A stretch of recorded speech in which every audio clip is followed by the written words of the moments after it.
नमाज के औकात के दौरान मौसीकी बजाई या अवामी मकामात पर नामुनासिब लिबास पहना या फिर रिहायशी इलाकों में कूड़ा करकट फेंका तो फिर भारी जुर्माना भरने को तैयार हो जाए। जी हाँ, सऊदी हुकूमत ने नए कवानीन मुतारिफ करवा दिए हैं जिनकी खिलाफ वर्जी आपकी जेब पर भारी पड़ सकती है। अगर आप सऊदी अरब जाना चाहते हैं तो वहाँ जाने से पहले वहाँ के कवानीन के बारे में अच्छी तरह आगाही हासिल कर लें, नहीं तो आप मुश्किल में आ सकते हैं। सऊदी हुकूमत ने अवामी अखलाकियात की खिलाफ वर्जियों और जुर्मानों से मुतालिक नए ज़वाबित नाफिज कर दिए हैं, जिनमें नमाज के औकात में मौसीकी बजाने पर मखसूस पाबंदी भी शामिल है, जिसके तहत 1000 से 2000 सऊदी रियाल तक जुर्माने आयद किए जाएंगे। मुमलिकत में समाजी नस्ब व ज़ब्त और सकाफती इक़दार को कायम रखने के लिए मुख्तलिफ जुर्माने मुकर्रर किए गए हैं। इन नए जुर्मानों के मुताबिक अगर आप नमाज के दौरान मौसीकी बजाते हुए पकड़े गए तो पहली दफा आपको 1000 रियाल जुर्माना आयद किया जाएगा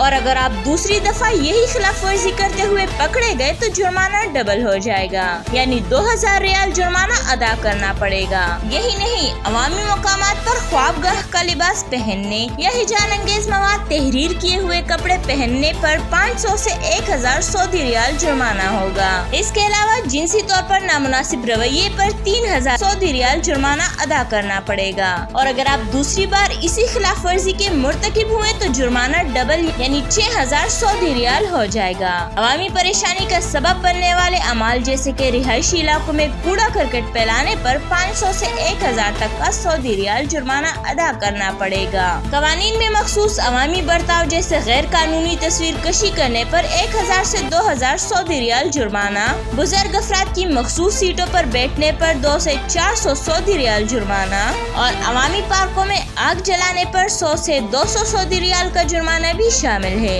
हुकाम ने जोर दिया कि ये ज़वाबित विजन 2030 के तहत मुमलिकत के इक़दार को बरकरार रखने के अहद के मुताबिक है। ये ज़वाबित मकामी बाशिंदों और सियाह दोनों पर यकसा नाफिज होंगे, जिसमें अवामी मकामात पर माकूल लिबास पहनने की वाज़ेह हिदायत शामिल है। इनके निफाज की निगरानी सऊदी शहरों में मुकर्रर करदा अवामी अखलाकियात के निगरान करेंगे और खिलाफ वर्जियों पर फौरी जुर्माने आयद किए जाएंगे।